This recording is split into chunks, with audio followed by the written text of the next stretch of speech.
In the late 1960s, the next frontier of scientific discovery lay on the surface of the moon. Today, the next frontier lies beneath it. My name is Greg Robinoff, and I'm joined here today by my colleagues Claire Brundage and Raphael Van Hoffelen. We are Team TerraNova. The rest of our team is currently presenting at the Kennedy Space Center in Florida for the finals of the Cornell Cup, along with our robot. TerraNova is a novel hybrid jumping and wheeled robotic mechanism designed to explore the subsurface of the moon. There are three compelling motivations for exploring the moon's subsurface.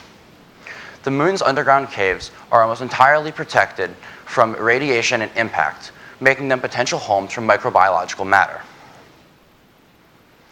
Similarly, the environmental shielding provided by lunar caves make them the ideal location for future human habitation. In terms of mineral mining, the moon's caves have valuable minerals, including tungsten iron ilmenite. For these reasons, NASA wishes to explore the moon's subsurface, but is unwilling to send astronauts into this unknown terrain. Therefore, NASA has presented us with the task of designing a versatile exploratory robot capable of collecting data in these untold regions. This is a photograph taken from an aerial reconnaissance mission to the moon. Shown in red is an underground cave called a lava tube. This is a smooth tunnel where you can see the entrance in blue called a skylight.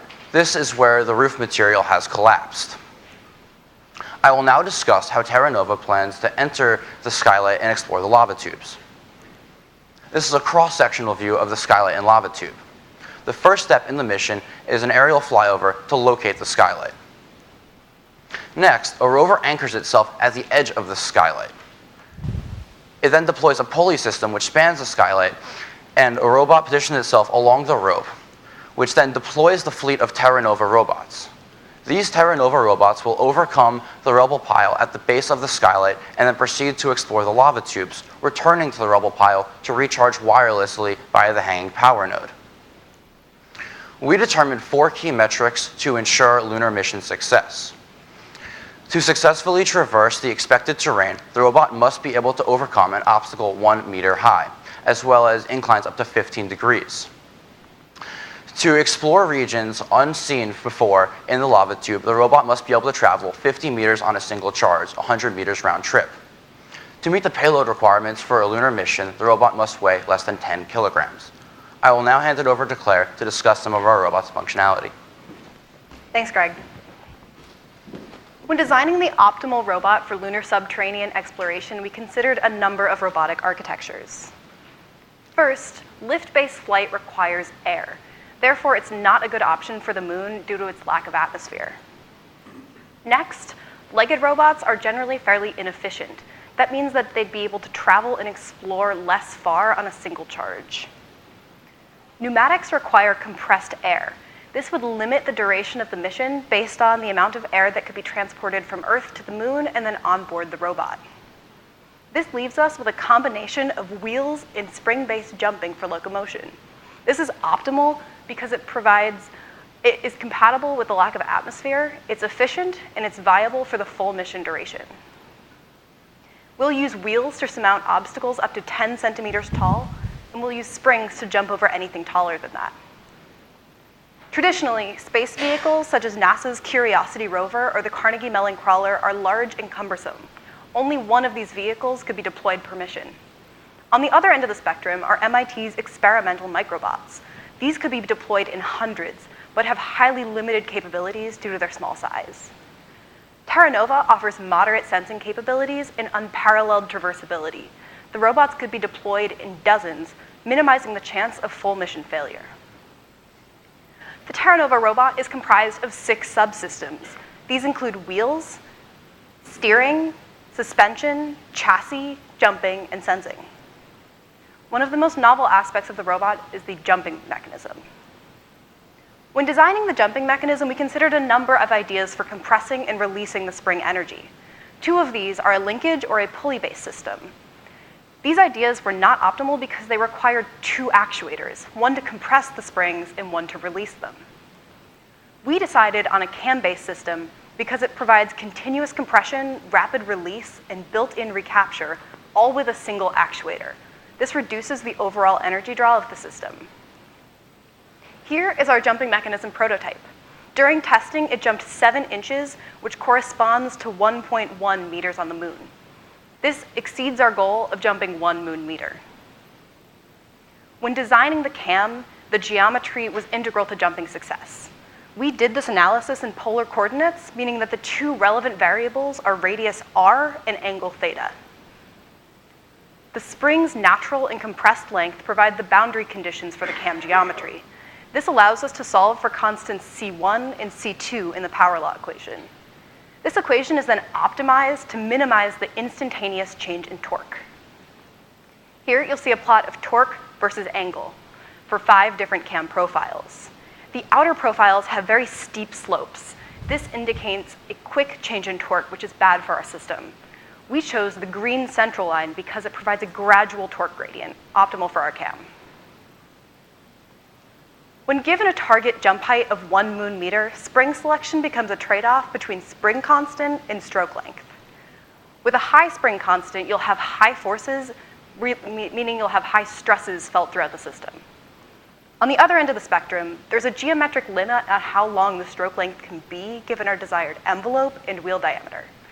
This leaves us with this optimal central region for our springs. Here you can see our jumping mechanism prototype in action. As we increase the mass on the top of the mechanism, the overall jump height decreases. From this testing, we were not only able to show that we could meet our target jump height, but also that we could jump with a significant payload. This differentiates us from the majority of other jumping robots. From our initial prototype to our final jumping mechanism, we increased the jump height by over 5 times while decreasing the mass of the mechanism. I'm now going to explain how we did this mass optimization. We started with a part in CAD, which we analyzed in a free body diagram to find the forces. We then imported these forces into a finite element model. This gave us the stress profile throughout the part. The low stress blue areas were then removed through topology optimization, which iteratively removes the sections. This part was then updated in CAD and analyzed one last time in finite element analysis. This left us with our final optimized component.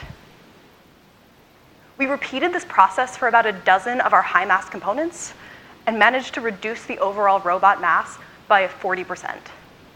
Raphael is now going to explain some of our other robot subsystems. Thank you, Claire. We also implemented front-wheel differential steering by mounting a servo at the central axis of our custom-made wheel. By mounting the servo in the center of mass, we minimize the torque needed to turn the wheel, therefore reduces the power consumption of our system. The robot was also designed to store the jumping mechanism while driving. A servo helps it position and rotate itself to jump. We attach the sensors perpendicular to the jumping mechanism, so they are out collecting data while driving, but they're stored protected inside the chassis while jumping. The robot can drive and jump on both sides should it be flipped. This versatility is crucial to our mission success. It was a key factor in our design. This shows our novel active rocker suspension system. We use motors as variable springs and dampeners between our chassis and rockers. Doing so enabled us to traverse a multiple terrain in real time. Our suspension motors uses a closed-loop PID controller to balance itself. This graph shows the position of the chassis relative to the horizontal ground over time for different PID gains. We started a high PID gain, or proportional gain, and soon realized that our system was underdamped. We therefore reduced the proportional gain and added a differential term in order to reduce the oscillation. We then continued to tune our PID gains in order to correct for slow response and a high final state error. This resulted in a final step response with no oscillation, limited final state error, and fast rise time. This video shows of our robot driving over adjacent sine and cosine wave. We can clearly see how the motor splits the difference of the two rocker angles in order to stabilize and set the chassis position. Our jumping mechanism reached a height of 35 inches on Earth. This means our robot was able to jump 8 inches on Earth, which was 1.2 meters on the moon, exceeding our target goal. Our robot also achieved 6.5 inches while jumping at an angle of 65 degrees, as shown in this video. By doing so, it also traveled a distance of 0.13 meters, which is roughly equivalent to 3/4 meters on the moon. The robot mobility was tested on terrain of small rocks and loose gravel to simulate that of a lava tube. The active rocker suspension system helped keep contact of all wheels on the floor with the same pressure. We managed to meet and exceed all our target goals. We jumped to a height of 1.2 meters, achieved a mass incline of 15 degrees, traveled for more than 300 meters, all this while weighing only 9 kilos.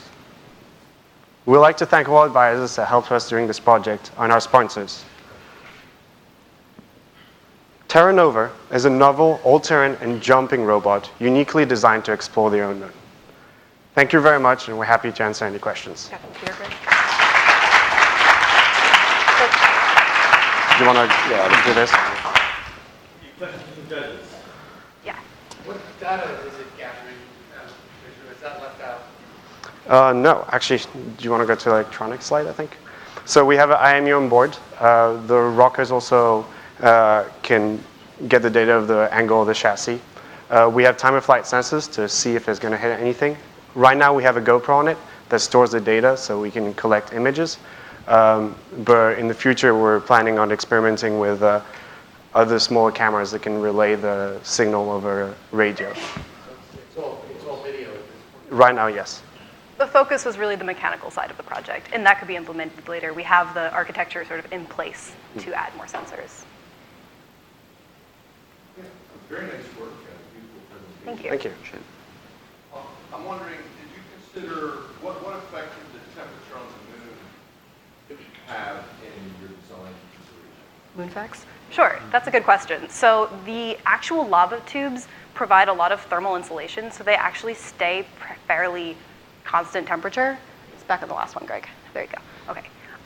So the design would have to be sort of optimized to deal with the high temperatures that it would experience going in and out of the lava tubes. That could be fairly easily attained by changing some of our materials. For example, we use 6061 aluminum because it's what's readily available to us here, but changing to a 7000 grade aluminum would provide much better temperature properties, as well as some titaniums that just were not within our budget for the actual project. But the sort of analogous materials are there that would be sufficient for the temperatures. Yeah. How about any impacts on the actual surface? It looks like your jumping mechanism rely not on the 4 points of contact on the wheels, but on some kind of pressure plate. If there's a layer of dust on the moon or dirt that's soft, how does that impact jumping? Sure. So we're expecting there to be a fairly hard surface because this is inside caves that form through igneous rocks, but there would definitely be some dust. There's different types of polymers and rubbers that are space safe. We currently have a basic rubber on the bottom of the foot, but NASA's developed all sorts of materials that reduce the total outgassing, which is generally the problem with polymers. And we could put one of those on the bottom to increase the friction coefficient. And then in all of our other calculations, like the max incline angle and things, we've accounted for that dust that we expect to be there. Yes. How quickly does the arm retract, the cams assembly retract, so it doesn't impact the forward motion? It takes a few seconds. Given the increased jump time on the moon, it would easily be able to store itself.